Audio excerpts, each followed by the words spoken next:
Welcome to NinonSpeaks. I'm Ninon de Rosa, and right next to me is my co-host, AJ Dean. She's amazing. And of course, we have our wonderful guest, but I don't ever introduce the guest because I let AJ do that because she does. Actually, she's a much better job than I do. I'm not very good at introducing people. I'm great at interviewing them, but to introduce them, I don't really think I give the best. So AJ, take it over. Thank you, Ninon. But I have to say, Ninon, that you are a wonderful, wonderful spokesperson. So you're the conversationalist that rides it way high. And so I'm so pleased to introduce Lacy Knightley. She is the bookish babe of Burlesque. She's a writer, burlesque drag artist, and producer and a model. And she's got this great show that she's going to talk about in Portland, Oregon called the Cabaret Society at a rooftop burlesque review. And it's coming up September 18th from 7 to 9 p.m. at Botanist in Portland. Welcome, Lacy. It's lovely to see you. You're so gorgeous. Thank you so much for having me. You look amazing. I love your hat. It reminds me of Ascot in England. You know, we have the races in England and the Queen and all the royal and all this stuff. And they all have these fabulous hats on. Well, you would be perfect there. You would fit right in. Well, thank you. I have a definite affinity for hats, for sure. Do you ever make your own? I have made my own in the past, yes. This is not one of my creations, but it's definitely something I've dabbled in. The reason I say that, because you look like you're a creative woman. Well, thank you. I am pretty creative. I try. How about that? Now, Lady Knightley, Lacy Knightley, that's a pretty awesome name. How did you get that name? Well, my name for many years was Lacy Knickers first. Lacy Knickers? Yeah. You know what knickers are in England, don't you? I do, and that is where it came from. So I did have that for a long time. And then I thought, well, maybe I felt like I needed a change, that I wasn't quite the cutesy performer. You weren't quite knickery. You weren't knickery. You became knightly. I was more knightly. And so I thought it's time to change. And I felt during the pandemic was the perfect time to change. And so so you just recently changed it. Fabulous. I did, yes. I like change. I like change. I think change is good. So now, thinking of burlesque, don't really think of burlesque being in Portland, Oregon. You don't quite think that. So how did you end up there or land there, or have you always been there? I've been in Portland for 16 years, but I've only been doing burlesque for 7.5 years. So I ended up here from Los Angeles, from Southern California, and came here and had a family. And then one day I took a burlesque class, and I thought, and that was 8.5 years ago. And I thought, I really like this. I want to keep going. And so I did. And that's it. And that's how you did it. So when you were going to these classes and you're kind of, doing you're obviously being taught, you obviously have a teacher. Did you realize that you could make all these lovely moves? Because there's a certain way a burlesque dancer has to dance. It's not the normal way of dancing. It's very sexual, but at the same time, it's a little bit more reserved, isn't it? It is. It's all about the tease, for sure. And I was a dancer before. I had a lot of dance experience in the past, growing up and so forth, and I've had some theater experience, and I was a teacher for 16 years. So I've had production experience doing talent shows and all that sort of thing. And so putting it all together really did help once I started taking classes, and it really did free my sexuality. It was something that I needed at the time in my life. And so what were you hiding? Bring something up as means you now feel like you can perform what you want to perform yourself and not be embarrassed, right? Exactly. Yes, I was. And it was, it's kind of a midlife crisis sort of thing. I'm a writer also. So I saw the class. I saw a show first, and then I thought, this is amazing. I love this. I want to do this. I've always loved vintage clothing, retro types of things. I've always been interested in history. So I loved the history a part of it and the retro part of it that I learned at the time. Now I know it's so much more than that. And so I thought I want to take a class, and I thought I could write about it someday, even if nothing comes of the class. And I just fell in love with the whole thing. And so you can kind of write your memoirs, but burlesque is something so different, and it's something I always think when you think of burlesque, you kind of think of years back. You kind of think of the 20s, the 30s, and the 40s, and you think of always. I mean, when someone says burlesque, immediately my mind floats back. Is that because we don't hear as much of it in this day and age?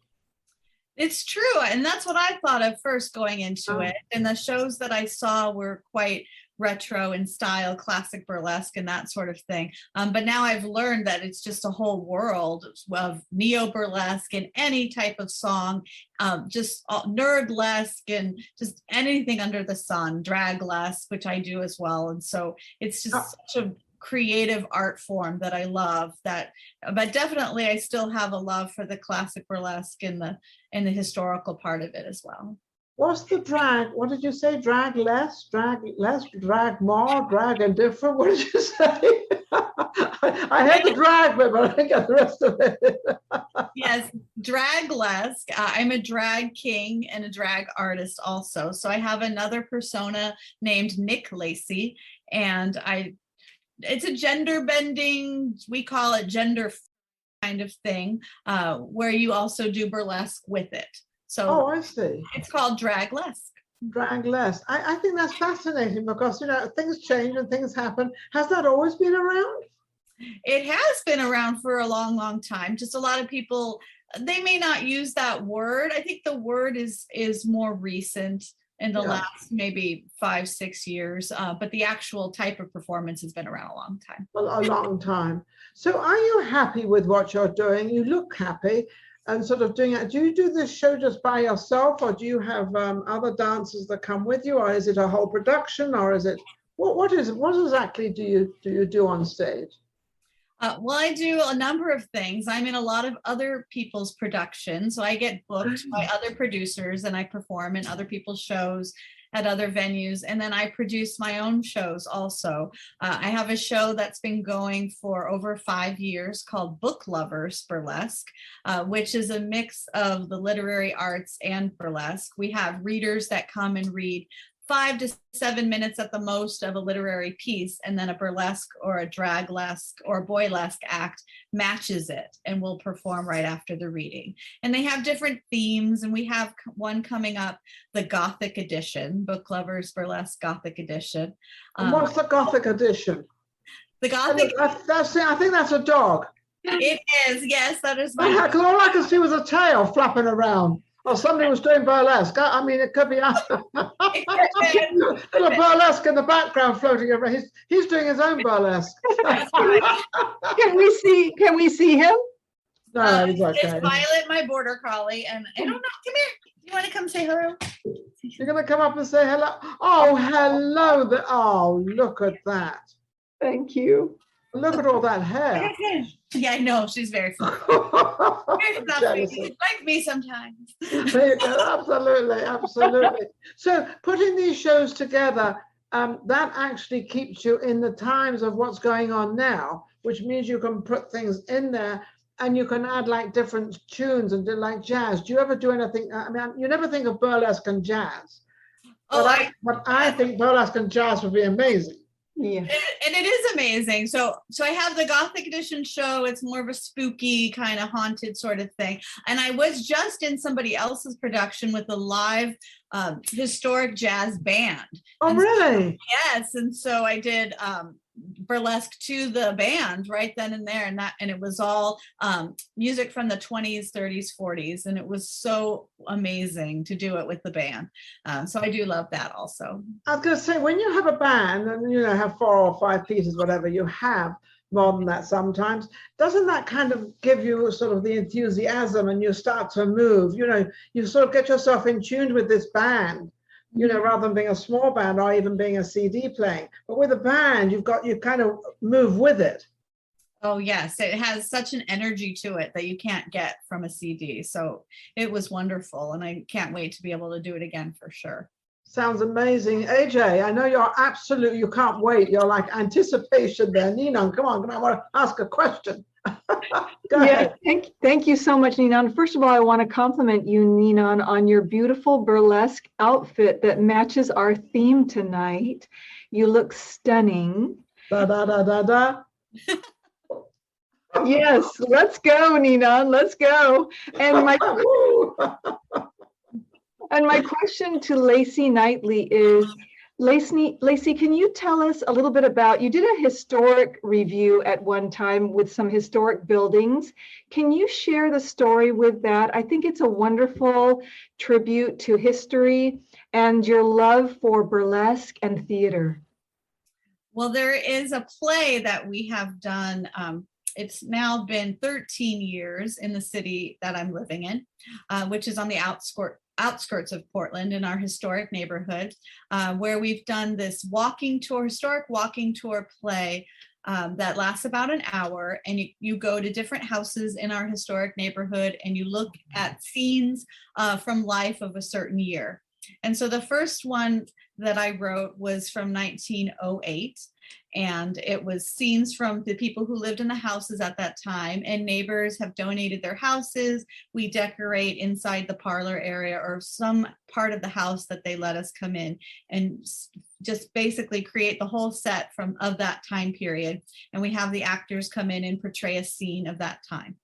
So it's a walking tour play to the different locations.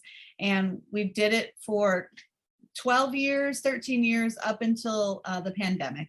And then we had to stop doing it. And it also changed every 5 years. So for the first 5 years, it was a script from 1908.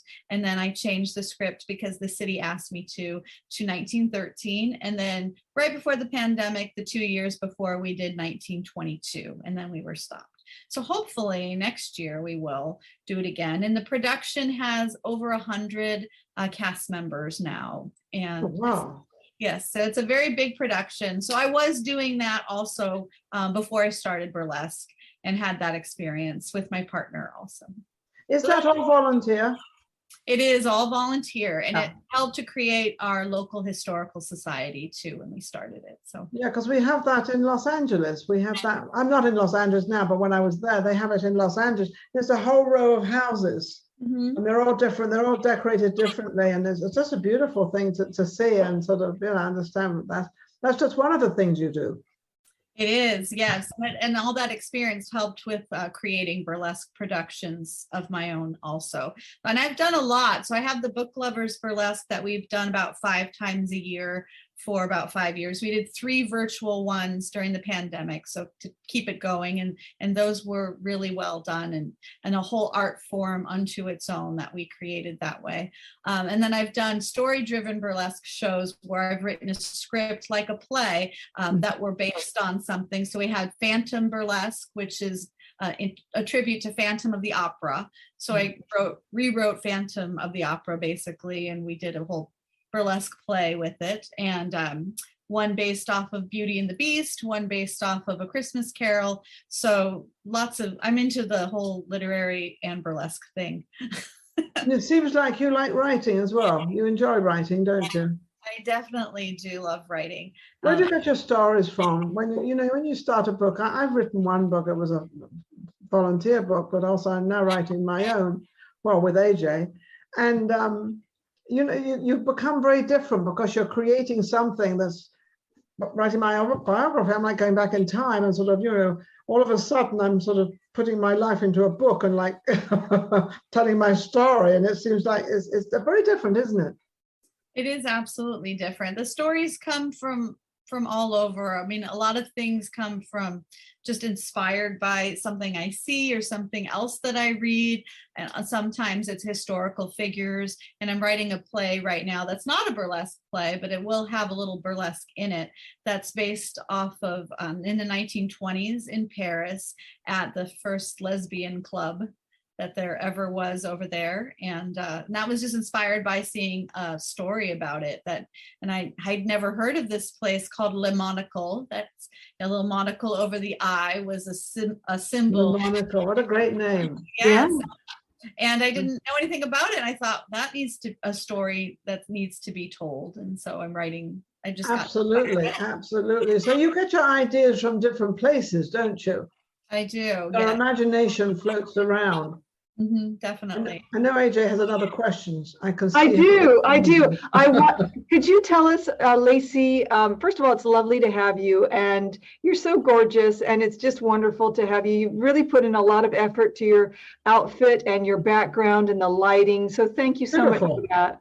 You're really lovely. And but my question is, Lacy, can you tell us a little bit about the upcoming show that you're having, the burlesque show? It's called the Cabaret Society, a rooftop burlesque review.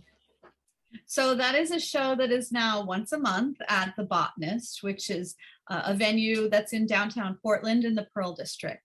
And they have the largest, gorgeous rooftop venue area in the city. It is all permanently covered. They do have sides that are open when the weather allows it, but then when the weather is, as it's probably going to start getting a bit chilly, a bit rainy, they can close it up. And they have heaters, they have circulating air, and it's just such a large venue that all the tables can be spaced out so we can stay COVID safe. And we have a cabaret there now that I started called the Cabaret Society. So it's based off of the old cabarets of the 30s, 40s. We have a mix of acts though. We have burlesque, draglesque, and boylesque. And they are very high glamour is what I like to call it. So the music, some of the music is more, of the earlier times, and some of the music is more modern, but it still has that flair and aura of more of a classic high glamour look. I love that. I've got my tickets. I've got 2 for my birthday. September 18th is my birthday. And I'm going to my very first burlesque show. And I've chosen yours, Lacy, because you're the producer and you put in a lot of effort. And I'm just so thrilled. I'm excited. So are there any tickets left on Eventbrite? Because when I got mine, there was just only a few. Do you know? There are no tickets left. There haven't been any for some time. So we are starting to sell October 3rd, which is our next show there. And the VIP for that show is already sold out. So we have a few general admission left for October 3rd. And then we have ticket sites up already for November 7th and December 5th because the tickets are going so quickly. So gotta buy them fast. Is this because you kind of got yourself very established in Portland? You seems like a lot of people know you and they like what you do, they like what you put together, so they're all ready to come and see one of your shows. I do have a base because I've been doing a following, yes. I'm from producing before the pandemic for quite some time. Plus I tried to keep going as much as I could during the pandemic. Just because of lots of reasons. First of all, this is my full-time job. And so stopping wasn't really an option. So I had to create new things virtually. And so I kept going as much as I could. So I know that helped a lot as well. And I know people around here are just starving for art. They just really want to get out in a safe way, which is what we are doing. So I think that has a lot to do with it also. Do you have to still be in a safe way in Portland? Is it still sort of, it doesn't, I don't know, I don't see as many people talking about it as much, but it seems they've got these mandatory things keep popping out. And they're very strict and very sort of, I'm listening to little trips come in about the colleges that kids can't kind of, that they're taken out of school and, it's like they can't go because they won't have the vaccine. Is that the same in Portland? Is it tough there too? It is tough right now. Over the summer, it was much, much better. But then with the Delta variant, it's definitely gotten a lot tougher now. So we have restrictions where you do need to have a mask the whole time, unless you're eating or drinking. We have the tables spread out quite a bit, which is nice on the rooftop because there's so much space. And then we also are requiring vaccination cards, and all of my cast and crew must be fully vaccinated and show me proof of vaccination. So we're doing a lot of things to stay safe. And the governor of Portland has put those mandates out as well for the masking. So you know how to overcome this thing is to walk around with a bag of food. You could be forever eating. I mean, I don't know what size we'd all become. You know, if you don't have to wear it if you eat, so just say, well, I'm eating. that is true. One way to trick it. So you've got these 2 shows coming out. What else have you got coming out? What else have you got in your arena? Well, I have another one that just came up last week that was just okayed by the venue. So it is brand new and hasn't even been announced yet.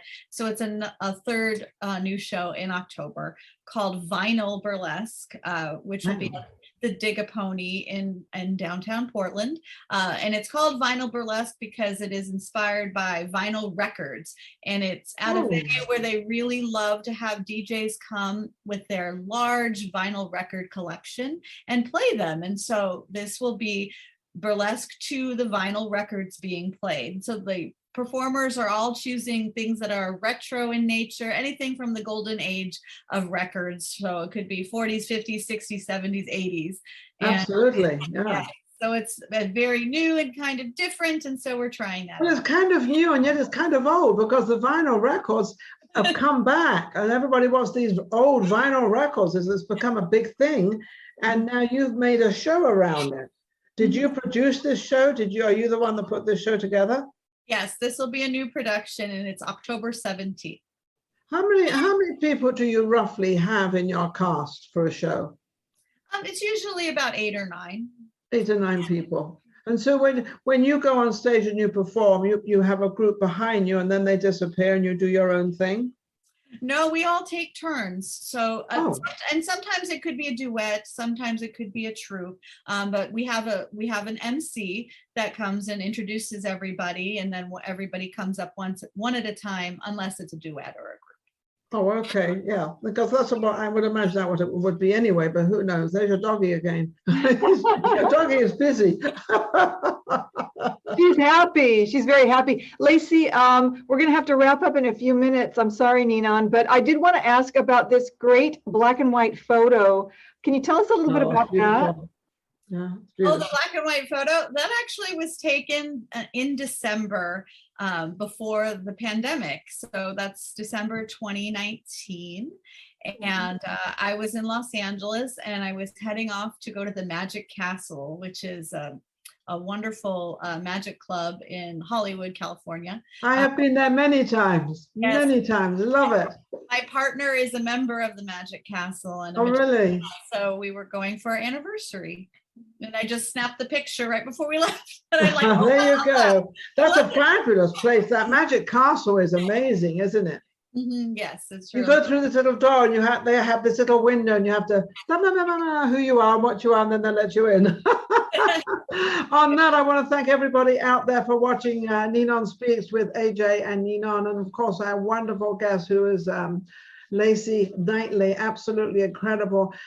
She seems to be a performer that has put everything together on her own and has been very, very successful. Not has been, still is very, very successful. And I always like to see that because sometimes, you know, in the entertainment business, you go a little bit to the wayside, but you have not done that, Lacy, at all. You've kept it up, you're keeping yourself up, and you're excited about it all, which is, I think, you know, more than anything. I'd imagine every time you go on stage, you get excited.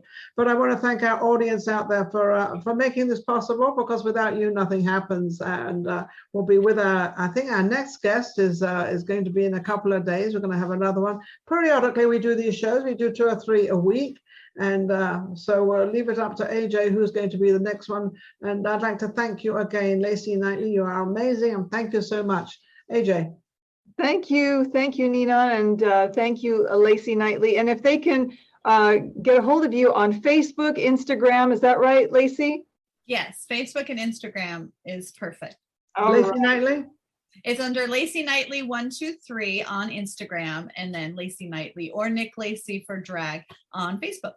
Wonderful. Thank you both. Thank you all of you very, very much. It's been amazing. And to our next show. Take care.